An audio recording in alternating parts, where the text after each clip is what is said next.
Do you know what this worker did wrong?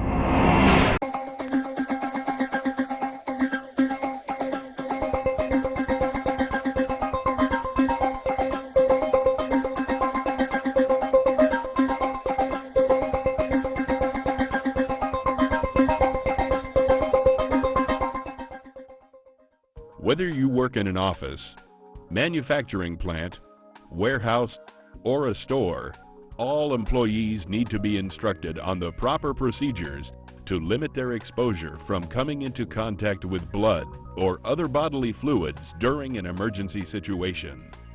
This training program is designed to inform and educate any and all employees who can be reasonably expected to have contact with blood or other bodily fluids in the performance of their work duties. You will be instructed on the proper procedures to protect yourself and to limit your exposure to bloodborne pathogens. In this training program, we will familiarize you with the contents of the OSHA standard, bloodborne diseases, preventing exposure, personal protective equipment, signs and labels associated with bloodborne pathogens, procedures to follow if exposed. Bloodborne pathogens, or BBP for short, are disease-causing organisms that are present in blood, other potentially infectious materials. OPIM are any body fluids or unfixed tissue.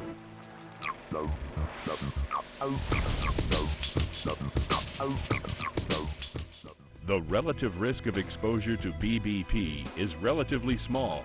However, the effects of an exposure can lead to deadly consequences. In 1991, because of serious concerns about these exposures, OSHA mandated the regulation standard 29 CFR 1910.1030. This standard was again updated in 2001 to incorporate new regulations from the Needle Stick Safety and Prevention Act of 1999. OSHA defines blood-borne pathogens as disease-causing microorganisms found in human blood, as well as human blood components and products. In addition to the OSHA regulations, your employer should have developed an exposure control plan. This is a plan developed by your employer that addresses the requirements of the OSHA regulation.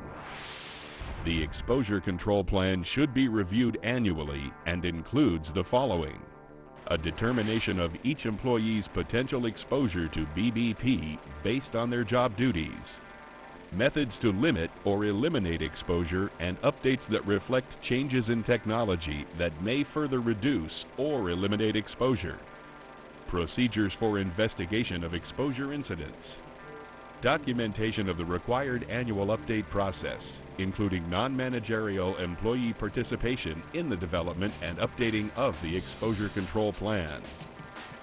Both the OSHA regulations and your employer's exposure control plan are to be made available to all employees. Contact your training instructor or your supervisor to review copies of them.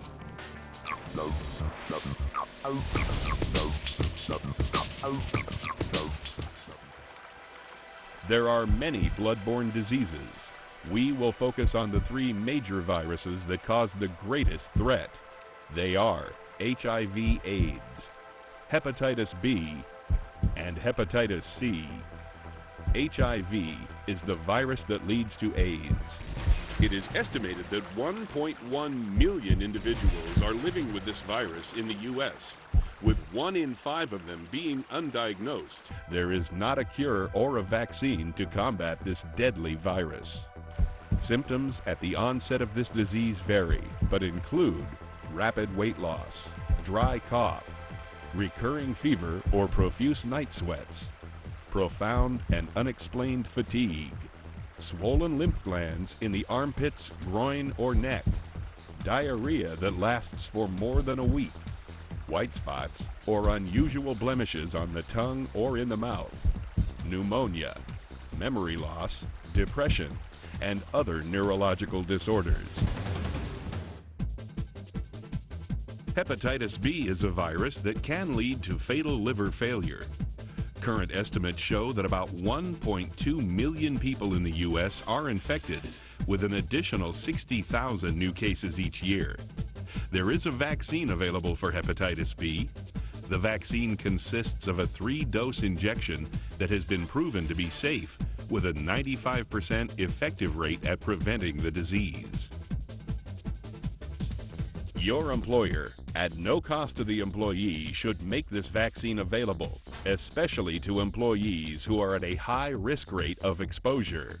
This vaccination is so important that OSHA requires you to sign a release form if you decline the vaccination. This vaccination should be administered before any exposure should occur. However, an after-the-fact vaccination is available, but may not always prevent the disease. The common symptoms of hepatitis B include fatigue, abdominal pain, loss of appetite, nausea or vomiting, joint pain, jaundice, yellowing of skin. Hepatitis C is the leading cause for liver transplants and can lead to death. Current estimates show that around 4.1 million people in the U.S. are infected, with an additional 26,000 new cases each year. About 80% of those infected show no symptoms, but they are similar to those of hepatitis B. Currently, there is no vaccine for hepatitis C. HIV/AIDS, hepatitis B and C, and the many other viruses transferred within bloodborne pathogens do not always show symptoms immediately. They can even lay dormant for several years. These symptoms can be caused by other diseases as well. The only way to determine if you are infected is to see a healthcare professional and get checked out.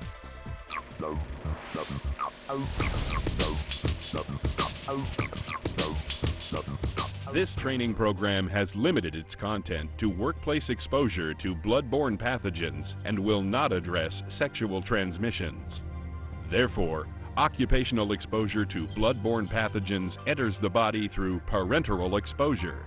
This is where pathogens enter the body through breaks in the skin or through mucous membranes.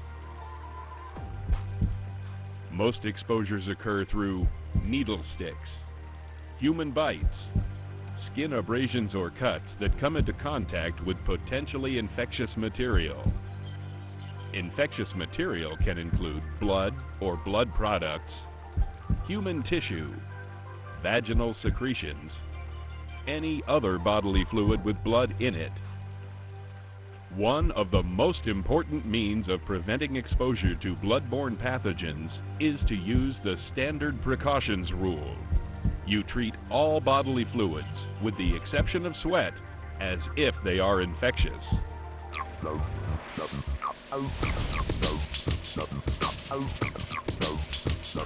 The types of personal protective equipment, or PPE, should be selected based on the types of exposure you are faced with. If contact with or splatter from potentially infectious materials is reasonably anticipated, the PPE should be worn on the areas of your body that are potentially exposed.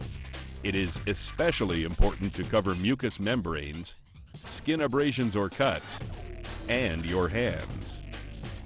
Personal protective equipment should include gloves, mouth and eye protection, gowns, aprons, lab coats, caps, shoe covers, resuscitation barriers, CPR masks.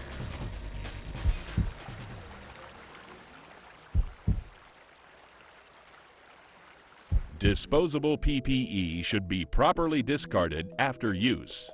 Other forms of contaminated PPE may be reused after proper decontamination. Your employer is responsible, with no charge to the employee, to provide the proper protective equipment necessary for emergency situations. However, it is the employee's responsibility to wear it properly and maintain it in proper condition.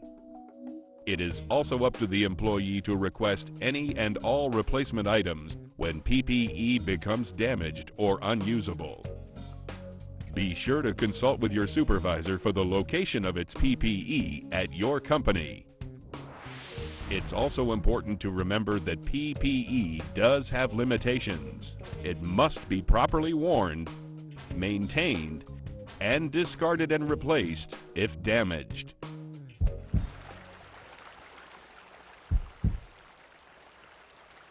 Engineering and work practice controls are mechanical devices and procedures that are designed to reduce the likelihood of an exposure incident set up by your employer. These controls have limitations as well and should be used in conjunction with other methods to prevent exposure. These work practice controls can vary from company to company, but may include hand washing. Hand washing areas should be set up with proper antiseptic hand cleaner and paper towels.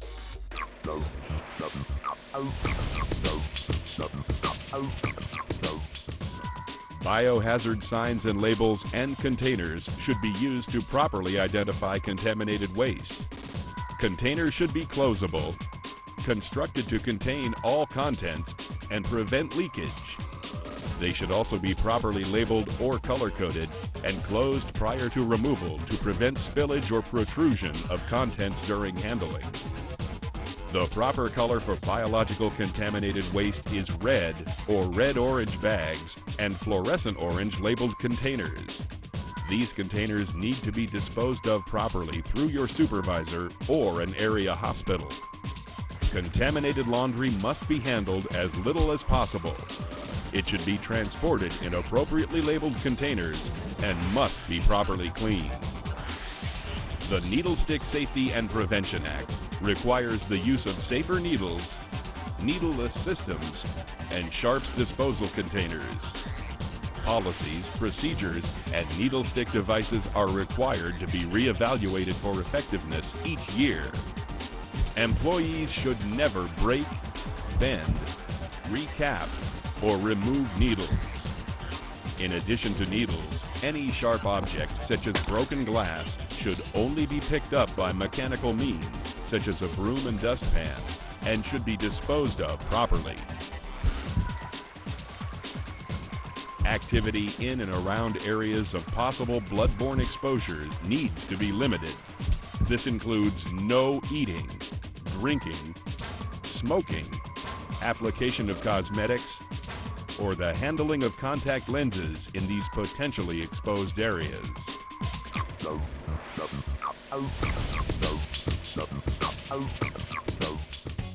An exposure incident is when blood or other potentially infectious materials make contact with eyes, mouth, other mucous membranes, non-intact skin or open sore, or by piercing the skin.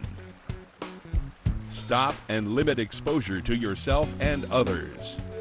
Immediately and thoroughly wash any exposed area of skin with antiseptic soap and water. Flush your eyes, nose, or mouth with water if blood or any body fluid comes into contact with these areas.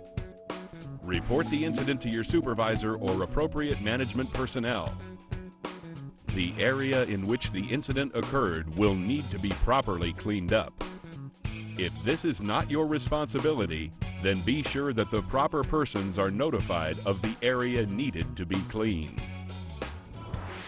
Your company should provide the proper BBP cleanup materials. They may choose to use a low-cost BBP cleanup kit that provides all items necessary for the proper cleaning of an exposure incident, as well as properly protect the employees cleaning the area.